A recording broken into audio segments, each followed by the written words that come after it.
The calendar in the game, the real-time clock and the calendar and whatnot, is something that for the GameCube game was highly focused on, at least for the US version, the US calendar and US events. What kind of approach have you taken with some of the more recent Animal Crossing games, and what's the calendar going to be like in New Leaf? Well, for Wild World, the development team decided to take more of a global approach. So the idea is that there would be kind of fictitious Animal Crossing-based events, like there would be a winter event and a spring event.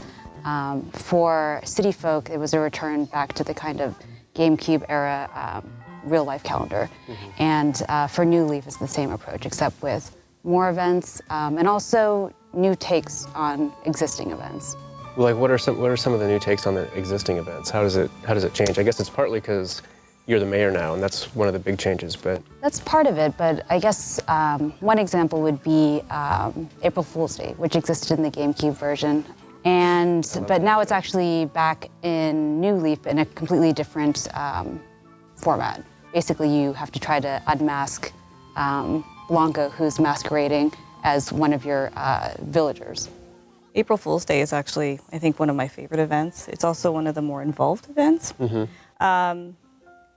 In the past, I think players were really aware of the fact that the game would follow the real-world calendar. So they knew if there's an April Fool's event that on April 1st you have to play.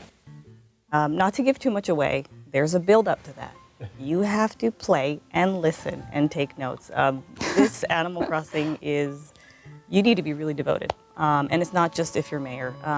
The events are special times for not just the mayor character, but for all the residents in the town. So that actually brings up, we've got kind of the special Animal Crossing hardware here, but I am really excited about the fact that I can download this game digitally, because a lot of times when I'm carrying my 3DS around, I don't have all my games with me, and the fact that it's on the system now means I can just open it up at any point in time and play, which becomes really important both for like the different times of day, if you're fishing or whatever, but also for events like that, just being able to have it handy. But it seemed to me like the events in the GameCube game, you really had much more of, they had events, but it was really more about you kind of watching what the animals were doing in those events rather than a whole lot of participation in what was going on. Is that an accurate recollection, or? Yeah, I think so. I mean, for most of them. Yeah, you'd have a little bit of build-up and talking to townsfolk for a couple of holidays. You'd hear them speaking about like Toy Day and kind of you'd see their excitement.